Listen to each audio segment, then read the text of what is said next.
Hello friends, हम लोग कक्षा 11वीं जीव विज्ञान एनसीईआरटी का 12वां अध्याय पढ़ रहे हैं, खनिज पोषण।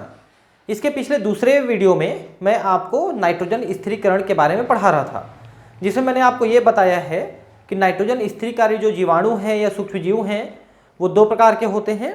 एक वे जो सहजीवी होते हैं और एक वे जो मुक्तजीवी होते हैं।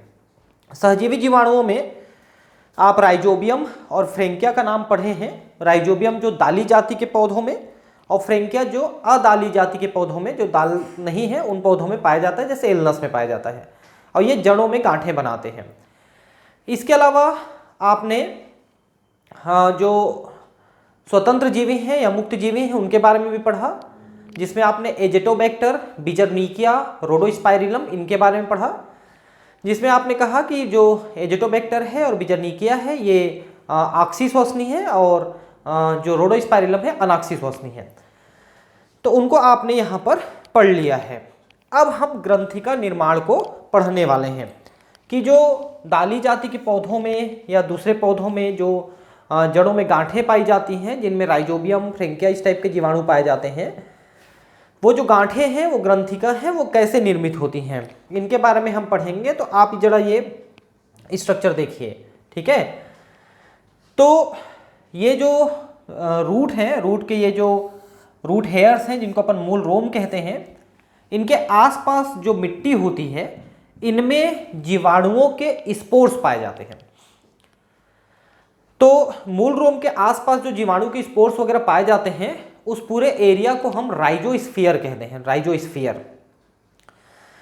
तो जब ये जड़ें विकसित होती हैं तो ये कुछ जीवाणु वृद्धिकारी पदार्थों का श्रावण करते हैं, जड़ें, ठीक है। और उन पदार्थों के कारण से इन जीवाणुओं में वृद्धि चालू हो जाती है और ये वृद्धि करके अपनी संख्या बढ़ा करके इसकी जो मूल रोम है इनके साथ ये संबद्ध हो जाते हैं।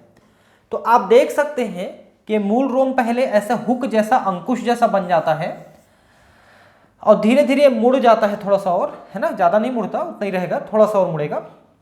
उसके बाद ये जीवाणु जो है इसी के द्वारा प्रवेश करते हैं और प्रवेश करके ये इसके कॉर्टेक्स वाले भाग में यानी कि वल्कुट वाले भाग में, क्योंकि सबसे बाहर एपिडर्मिस है, एपिडर्मिस के नीचे वल्कुट यानी कॉर्टेक्स के स्तर हैं, तो उन्हीं कॉर्टेक्स की कोशिकाओं में पहुंच जाते हैं और वहां पर वो कोशिकाओं की वृद्धि को उत्प्रेरित कर देते हैं, ठीक है।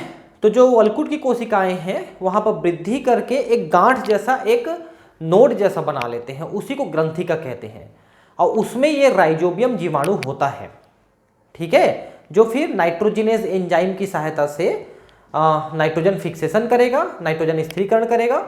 और वहां पर एक पदार्थ होता है जिसको हम कहते हैं लेग हीमोग्लोबिन, जो आसपास आने वाले ऑक्सीजन के अणुओं को रोक लेती है, जिससे नाइट्रोजिनेज एंजाइम तक ऑक्सीजन नहीं पहुंचती है। वो तभी काम करेगा, क्योंकि अगर वहां पर ऑक्सीजन पहुंच गई तो वो काम नहीं करेगा, है ना, वो ऑक्सीजन संवेदी होते हैं, ऑक्सीजन में नष्ट हो जाते हैं नाइट्रोजिनेज एंजाइम। तो नीचे इनका डिटेल दिख रहा है, देखिए, सोयाबीन ग्लाइसिन मैक्स कहते हैं इसको, ये भी दाली जाति का पौधा है। इसमें देखिए ये जो डायग्राम है क्या लिख रहा है, राइजोबियम जीवाणु सुग्राही मूल रोम स्पर्श से उसके नजदीक विभाजित होता है, क्योंकि मूल रोम के द्वारा ही कुछ पदार्थ ऐसे स्रावित कर दिए जाते हैं जो जीवाणुओं की वृद्धि के लिए आवश्यक होते हैं। और फिर संक्रमण के बाद मूल रोम में कुंचन प्रेरित होता है, कुंचन का मतलब से मुड़ने लगता है। तीसरा है संक्रमित धागा जीवाणुओं को भीतरी कॉर्टेक्स में ले जाता है। ये देखिए मैंने कहा ना कि कॉर्टेक्स वाले स्तर में लेके जाता है, जिसको अपन वल्कुट कहते हैं। जीवाणु दंड के आकार के जीवाणु संरचनाओं में रूपांतरित हो जाते हैं और भीतरी कॉर्टेक्स एवं परिरम कोशिकाएं विभाजित होने लगती हैं। तो जीवाणुओं के पहुंचने से कॉर्टेक्स की कोशिकाएं, परिरम यानी पेरिसाइकिल की कोशिकाएं भी विभाजन करना शुरू कर देती हैं। उसके कारण से वहां पर बड़ी मात्रा में कोशिकाएं बन जाती हैं और गांठ जैसा बन जाता है। कॉर्टिकल एवं परिरंभ की कोशिकाओं का विभाजन एवं वृद्धि ग्रंथिका निर्माण की ओर ले जाती है। संवहनी ऊतकों से पूर्ण एक परिपक्व ग्रंथिका मूल से अविच्छिन्न होता है, ठीक है। मतलब कि ये इसमें संवहन ऊतक भी आ जाएगा, थोड़ा बहुत जाइलम फ्लोएम का, क्योंकि जल और भोजन की आवश्यकता तो इनको भी है। तो इस तरह से ग्रंथिका का यहाँ पर निर्माण हो रहा है। ग्रंथि का निर्माण मेजबान पौधे की जड़ एवं राइजोबियम में पारस्परिक प्रक्रिया के कारण होता है। इसके मुख्य चरण इस प्रकार हैं। ठीक है, एक चीज और ध्यान रखेंगे कि ग्रंथि का निर्माण के लिए यहां पर एक जीन की आवश्यकता होती है जिसको हम निफ जीन कहते हैं। निफ जीन, निफ जीन जो होता है वो बैक्टीरिया में होता है और वो नाइट्रोजिनेस इंड्यूसिंग फैक्टर कहलाता है। Nif, nitrogenous inducing factor. ठीक है, जो नाइट्रोजिनेस एंजाइम के बनने को उत्प्रेरित करता है, जिससे पौधा इस एंजाइम को बनाता है और नाइट्रोजिनेस एंजाइम की उपस्थिति में ही ये जो है अपना नाइट्रोजन का स्थिरीकरण कर सकते हैं। ठीक है, राइजोबियम बहुगुणित होकर जड़ों के चारों ओर एकत्र हो जाते हैं तथा उपत्वची और मूल रोम कोशिकाओं से जुड़ जाते हैं। ठीक है, तो जीवाणुओं को विभाजन के लिए उत्प्रेरित करने का कार्य भी जड़ें करती हैं, क्योंकि वो कुछ पदार्थों को स्रावित करती हैं जो जीवाणुओं की वृद्धि के लिए आवश्यक होती है। इसीलिए हर पौधे की जड़ में गांठ नहीं बन पाती है, क्योंकि वो पदार्थ हर पौधा नहीं स्रावित कर सकता। मूल रोम मुड़ जाते हैं तथा जीवाणु मूल रोम पर आक्रमण करते हैं। ठीक है, वो मुड़ते जाता है, देख सकते हैं अंकुश टाइप का, उसके अंदर जीवाणु प्रवेश कर जाते हैं। एक संक्रमित सूत्र पैदा होते हैं जो जीवाणु को जड़ों के कॉर्टेक्स तक ले जाते हैं। सूत्र मतलब एक धागा जैसा बन जाएगा जिसमें बहुत सारे जीवाणु जो हैं इसके स्पोर्स वगैरह इसके अंदर पहुंच जाएंगे, तो ये धागे जैसी संरचना को सूत्र कह रहा है। जहां वे ग्रंथि का निर्माण प्रारंभ करते हैं तब जीवाणु सूत्र से मुक्त होकर कोशिकाओं में चले जाते हैं जो विशिष्ट नाइट्रोजन स्थिरीकरण कोशिकाओं के विभेदीकरण का कार्य करते हैं। अब वो जो कोशिकाएं हैं कॉर्टेक्स की, परिरंभ की यानी पेरीसाइकल की, वो नाइट्रोजन स्थिरीकरण करने के लिए रूपांतरित हो जाएंगे। इस प्रकार ग्रंथिका का निर्माण होता है और मेजबान से पोषक तत्व के आदान प्रदान के लिए संवहनी संबंध बन जाता है। भाई अगर वहां पर जाइलम फ्लोएम नहीं बनेगा तो ये जो नाइट्रोजन स्थिरीकरण कर करके जो अमोनिया देंगे वो कहाँ जाएगा और इनको बदले में भोजन कहाँ से मिलेगा, इसलिए संवहन ऊतक वहां पर बना दिया जाता है पौधे के द्वारा। इन ग्रंथिकाओं में नाइट्रोजिनेज एंजाइम एवं लेग हीमोग्लोबिन जैसे सभी जैव रासायनिक संगठक विद्यमान होते हैं। नाइट्रोजिनेज एंजाइम एक मॉलिब्लेडेनम आयरन प्रोटीन है जो वातावरण नाइट्रोजन के अमोनिया में परिवर्तन को उत्प्रेरित करता है। ये दो लाइन बहुत इंपॉर्टेंट है, जरा ध्यान से समझिए। नाइट्रोजन स्थिरीकरण का मतलब ही होता है नाइट्रोजन को अमोनिया में बदलना। ठीक है, पहली चीज समझिए, और अमोनिया को फिर वो पौधे को देते हैं। इस काम में नाइट्रोजिनेज एंजाइम सहायता कर रहा है और नाइट्रोजिनेज एंजाइम में मॉलिब्लेडेनम और आयरन पाए जाते हैं। इसको जरा विशेष ध्यान रखेंगे, इसको बहुत बार पूछा है कि इसमें कौन सा तत्व पाया जाता है, कौन सा मेटल आयन पाया जाता है। तो ज्यादातर में तो मॉलिब्लेडेनम ही उत्तर दिया रहता है, लेकिन अगर दोनों नाम दिया है तो आप उसको लिखेंगे। यह नाइट्रोजन स्थिरीकरण का प्रथम स्थायी उत्पाद है, मतलब कौन, अमोनिया। इसका समीकरण देखिए, तो सबसे पहले एक केमिकल होता है अल्फा कीटो ग्लूटेरिक अम्ल, ग्लूटेरिक अम्ल। देखिए अगर आपने श्वसन में क्रेब साइकिल नाम का एक चैप्टर पढ़ा है, अगर क्रेब साइकिल, तो क्रेब साइकिल में एक जगह बनता है अल्फा कीटो ग्लूटेरिक अम्ल, फिर वो आगे चल के सक्सिनाइल कोएंजाइम, सक्सिनिक एसिड, ये सब बन जाता है और क्रेब साइकिल पूरा करता है। लेकिन यहाँ पर क्रेब साइकिल में बना हुआ जो अल्फा कीटो ग्लूटेरिक अम्ल है वो कुछ और भी कार्य करता है। देखिए क्या काम कर रहा है, ये इसमें अमोनियम आयन जो रहता है उसके साथ और NADPH2 के हाइड्रोजन के साथ ये क्रिया करता है और ग्लूटामेट डिहाइड्रोजनेज के द्वारा एक ग्लूटामेट यानी कि ग्लूटामिक एसिड और पानी और NADP बनता है। ठीक है, एक मिनट, ठीक है। नाइट्रोजिनेज एंजाइम आणविक ऑक्सीजन के प्रति अत्यंत संवेदी होता है। मैंने पहले ही बताया है कि नाइट्रोजिनेज एंजाइम को काम करने के लिए ऑक्सीजन की अनुपस्थिति चाहिए। अगर उपस्थित हो गया ऑक्सीजन तो ये काम नहीं कर पाएगा। ग्रंथिकाओं में यह अनुकूलता होती है कि उसके एंजाइम को ऑक्सीजन से बचाया जा सके। इन एंजाइम की सुरक्षा के लिए ग्रंथिकाओं में एक ऑक्सीजन अपमार्जक होता है जिसे लेग हीमोग्लोबिन कहते हैं। अपमार्जक का मतलब समझते हो? अपमार्जक का मतलब होता है डिटर्जेंट, जो किसी चीज को हटाता है। जैसे आप लोग डिटर्जेंट पाउडर यूज करते हो, सर्फ वगैरह, तो क्या चीज है पता है, आपके कपड़ों से मैल को, तेल के कणों को वो खींच के निकाल के हटा देता है, इसलिए उसका नाम अपमार्जक है या डिटर्जेंट है। तो यहां पर ये ऑक्सीजन को हटाने का काम करता है लेग हीमोग्लोबिन, इसलिए ये भी एक प्रकार का अपमार्जक है। यह एक रोचक तथ्य है कि स्वतंत्र जीव अवस्थाओं में ये सूक्ष्म जीव ऑक्सी होते हैं, जहां नाइट्रोजनेस क्रियाशील नहीं होता, लेकिन नाइट्रोजन स्थिरीकरण के दौरान ये अनाक्सी हो जाते हैं और नाइट्रोजनेस एंजाइम की सुरक्षा करते हैं। ये जो राइजोबियम है, आपने देखा मिट्टी में था ना, मिट्टी से वो जड़ों में प्रवेश किया, अभी आपको मैंने दिखाया डायग्राम में। मिट्टी में रहते हुए ये नाइट्रोजन स्थिरीकरण नहीं करते हैं। क्यों नहीं करते हैं? क्योंकि तब ये ऑक्सी श्वसन करते हैं, ऑक्सीजन का प्रयोग करते हैं, इसलिए नाइट्रोजनेस एंजाइम इस पर क्रियाशील नहीं होती है। और जब ये किसी पौधे के साथ जुड़ जाते हैं तब अनाक्सी श्वसन करने लगते हैं और तब नाइट्रोजनेस एंजाइम काम करेगा और तब वो नाइट्रोजन स्थिरीकरण कर सकते हैं। ठीक है, ऊपर दिए गए समीकरण में आपने देखा कि नाइट्रोजनेस के द्वारा अमोनिया संश्लेषण के द्वारा अत्यधिक ऊर्जा की अनिवार्यता होती है।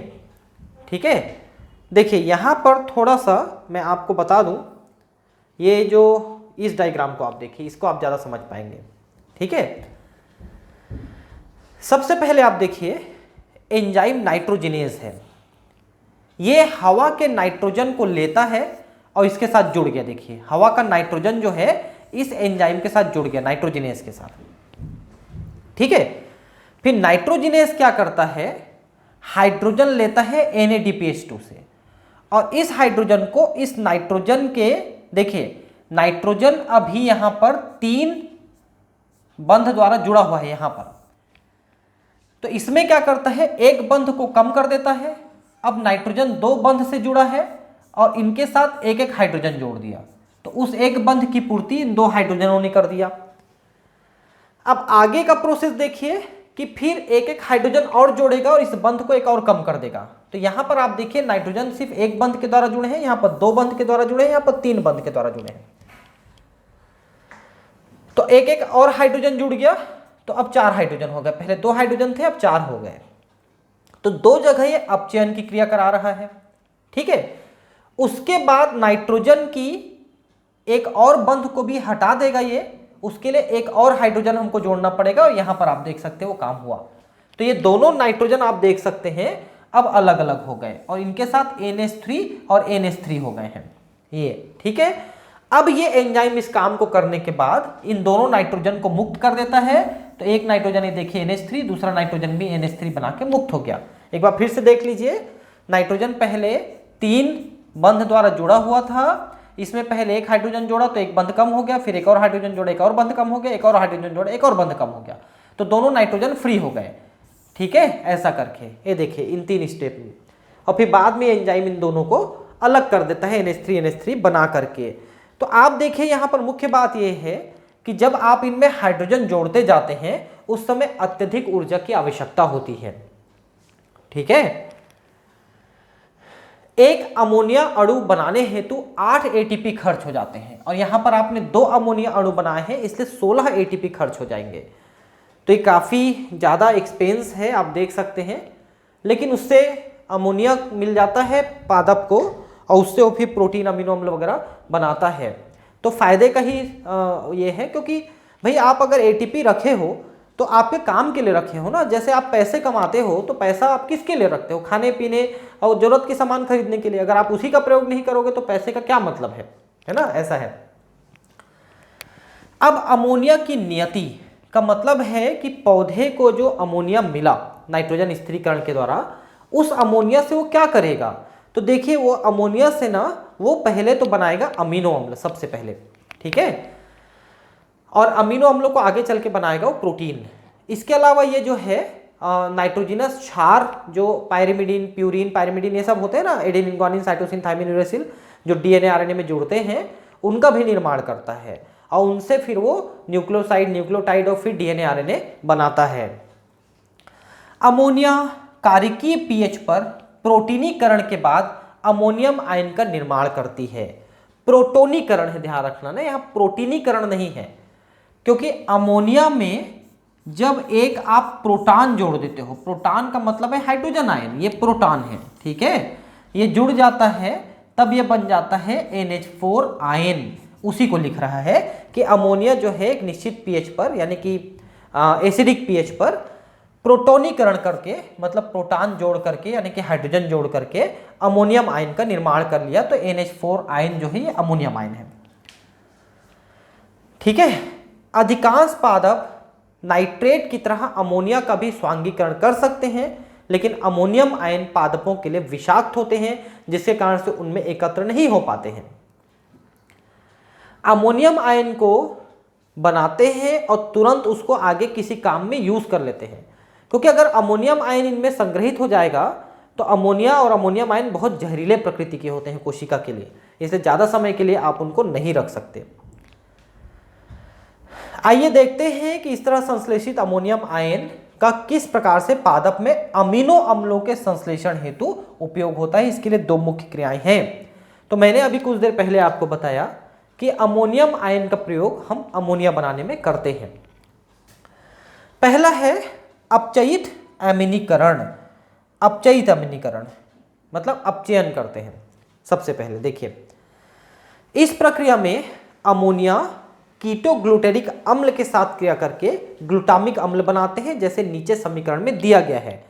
अब देखिए, ये यहां पर आ गया है, वो गलत जगह पे वो जो एक आपने और ये वाला आपने जो देखा था अभी समीकरण, वो गलत जगह पे लग गया है एक जगह, इसलिए वहां पर आपको मैं ठीक से नहीं समझा पाया, क्योंकि उस चीज को हम पढ़ ही नहीं पाए थे, इसलिए नहीं समझा पाया। अब मैं बताता हूं आपको, अब आप ठीक से समझ पाएंगे और मैं आपको समझा पाऊंगा, क्योंकि बहुत सारी चीजें हम यहाँ पर पढ़ चुके हैं। तो आपने नाइट्रोजन स्थिरीकरण के द्वारा जो अमोनिया लिया, फिर उसको अमोनियम आयन बनाया पौधे ने। इस अमोनियम आयन का प्रयोग आप अल्फा कीटोग्लूटेरिक अम्ल के साथ करते हैं, ठीक है। ये मैंने आपको बताया था क्रेब्स साइकिल में चलता है, ठीक है। साथ में आप NADPH2 के हाइड्रोजन का भी उपयोग करेंगे, और इन सब से आप क्या करते हैं, आप बनाते हैं ग्लूटामेट यानी ग्लूटामिक एसिड। और ग्लूटामिक एसिड जो है एक प्रकार का अमीनो अम्ल है, ठीक है। तो इस तरह से ग्लूटामिक अम्ल बन गया, और आपका एक वाटर और एक NADP मुक्त हो गया, क्योंकि NADPH2 से आपने हाइड्रोजन लेके इसमें आपने दे दिया, ठीक है। दूसरी प्रक्रिया है पार एमिनन या विपक्ष एमिनन यानी ट्रांस एमिनेशन। ट्रांस एमिनेशन, इनमें अमीनो अम्ल से अमीनो समूह का कीटो अम्ल के कीटो समूह में स्थानांतरित होता है। देखिए, मतलब यह है कि जो अल्फा कीटो ग्लूटारिक अम्ल था, इसमें कीटो समूह है, उस कीटो समूह को आपने रिप्लेस कर दिया अमोनिया डाल करके, अमोनिया डाल दिया वहां पर। ग्लूटेमिक अम्ल मुख्य अमीनो अम्ल है, जिससे अमीनो भाग NH2 स्थानांतरित होता है, और दूसरे अमीनो अम्ल का निर्माण विपक्ष एमिनेशन द्वारा होता है। अब ये क्या चीज है आप समझिए। आपने सबसे पहले बना लिया ग्लूटामिक अम्ल, है ना, ये ग्लूटामिक अम्ल, ग्लूटामेट मतलब ग्लूटामिक अम्ल। एक अमीनो अम्ल आपने बनाया, लेकिन आपको तो 20 प्रकार के अमीनो अम्ल बनाने हैं प्रोटीन के लिए। वैसे टोटल 300 प्रकार के अमीनो अम्ल खोजे जा चुके हैं, लेकिन प्रोटीन बनाने में 20 प्रकार के अमीनो अम्लों की आवश्यकता होती है। तो अब आप बाकी अमीनो अम्ल कैसे बनाएंगे? तो आप इनके जो अमोनिया समूह है उसको दूसरे पदार्थों में स्थानांतरित करके, विशेषकर कार्बोक्सिलिक अम्लों में स्थानांतरित करके आप दूसरे अमीनो अम्ल बनाते हैं। अमीनो अम्ल मतलब आप समझते होंगे, अमीनो अम्ल में एक अमीनो ग्रुप होता है और एक कार्बोक्सिलिक अम्ल ग्रुप होता है, ठीक है। तो कार्बोक्सिलिक अम्ल पहले से है, और अगर आपने उसमें अमीनो समूह जोड़ दिया तो अमीनो अम्ल हो जाता है। तो हम क्या करते हैं, ग्लूटामिक एसिड से ही अमीनो समूह को लेते हैं और उसको यूज करते हैं किसी दूसरे कार्बोक्सिलिक अम्ल में, जिससे वो अमीनो अम्ल में बदल जाता है। इसी को हम ट्रांस एमिनेशन या विपक्ष एमिनन कहते हैं। ट्रांस एमिनेज एंजाइम इस तरह की सारी क्रियाओं को उत्प्रेरित करता है। इसमें जो एंजाइम है उसका नाम है ट्रांस एमिनेज एंजाइम, इस काम को करता है, ठीक है। तो ये देखिए कैसे कर रहा है। मैंने अभी आपको बताया कि COOH को आप प्रयोग करोगे और उसके साथ एक कीटो समूह भी रहता है CO, और ये एक अमीनो अम्ल है। ठीक है, तो अमीनो अम्ल क्या करता है, देखिए ये इस अमीनो, आपने अभी जो ग्लूटामिक अम्ल बनाया है वो इस अमीनो समूह को इसको दे देगा। ठीक है, तो ये वाला खाली हो गया, देखो RCHCOO था, ये खाली हो गया और ये CO इसमें ट्रांसफर हो गया। ठीक है, और CH निकल के इसमें आ गया। ये देखिए मैं आपको फिर से एक बार बताता हूं तो आप समझ पाएंगे। आप क्या करिए, इस पूरे को निकालिए और इस पूरे को निकालिए। ठीक है, इसको यहां दे दीजिए और इसको यहां दे दीजिए। अब देखिए हुआ कि नहीं, RCOCOH बचा, देखिए। ठीक है, और दूसरा वाला R2CHNH3COOH वो वाला बचा, देखिए। तो आप क्या करते हो कि एक अमीनो अम्ल से दूसरे अमीनो अम्ल को बनाते हो, तो सभी अमीनो अम्ल एक दूसरे से बन सकते हैं पादपों में। हम लोग 10 प्रकार के अमीनो अम्ल को और बाकी 10 प्रकार के अमीनो अम्लों से बना सकते हैं, और जिनसे हम बनाते हैं उनको हम नहीं बना सकते। जैसे ये 10 हैं और ये 10 हैं, इस 10 को हम इनसे बना सकते हैं लेकिन इनको नहीं बना सकते, इनको हमको पादपों से लेना पड़ता है, इसलिए इनको हम आवश्यक अमीनो अम्ल कहते हैं। पादप से लेकर के हम इसको बनाते हैं। पौधे में एस्पैरेजीन और ग्लूटामीन 2 अति मुख्य एमाइड पाए जाते हैं जो प्रोटीन के रचनात्मक भाग हैं। एमाइड का मतलब होता है CONH2। ठीक है, ये 2 अमीनो अम्ल क्रमशः एस्पार्टिक अम्ल और ग्लूटामिक अम्ल से प्रत्येक के साथ अमीनो समूह के जोड़ने से बनते हैं। ठीक है, अमीनो अम्ल जो 2 हैं, एस्पार्टिक अम्ल और ग्लूटामिक अम्ल, उनमें अमीनो समूह और जोड़ देंगे तो आपका ये अमाइड हो जाते हैं। इस प्रक्रिया में अम्ल का हाइड्रोक्सिल भाग NH2 मूलक से विस्थापित हो जाता है। एमाइड में चूंकि अमीनो अम्ल से ज्यादा नाइट्रोजन पाया जाता है, अतः ये दारू वाहिकाओं के द्वारा पौधे के अन्य भागों में स्थानांतरित कर दिए जाते हैं। ठीक है, मतलब ये है कि अमीनो अम्ल में तो एक ही नाइट्रोजन है NH3 के रूप में, लेकिन एमाइड में 2 नाइट्रोजन है NH3 के रूप में, इसलिए उसमें ज्यादा नाइट्रोजन होने के कारण से एमाइड को हम पौधे में स्थानांतरित करना ज्यादा पसंद करते हैं अमीनो अम्लों की तुलना में, क्योंकि उससे ज्यादा नाइट्रोजन हम भेज सकते हैं। और ये काम जाइलम वेसल्स करते हैं, जाइलम की वाहिकाएं करती हैं ले जाने का काम। इसके साथ ही कुछ पौधे जैसे सोयाबीन को ग्रंथिकाएं वाष्पोत्सर्जन प्रवाह के साथ स्थिर नाइट्रोजन को यूराइड्स के रूप में भेज देती हैं। इन यौगिकों में भी कार्बन की अपेक्षा नाइट्रोजन का अनुपात अधिक होता है। ठीक है, तो एक्चुअली क्या करता है, सोयाबीन वगैरह में ये यूराइड का भी प्रयोग करता है। ग्रंथिका में जो नाइट्रोजन स्थिरीकरण करके आपने जो एमिनो अम्ल बनाए हैं उनको हम यूराइड बना देते हैं। यूराइड भी उसी तरह का एक केमिकल है और उसमें नाइट्रोजन की मात्रा अधिक रहती है, तो उसको भेजने में भी फायदा होता है। ठीक है, और वो पहुंच जाता है दूसरे भागों में पौधों के। तो इस तरह से ये चैप्टर हमारा खत्म हो जाता है। अब 13वां चैप्टर हम नेक्स्ट स्टार्ट करेंगे फिर। ठीक है, मिलते हैं अगले क्लास में। Thank you, bye.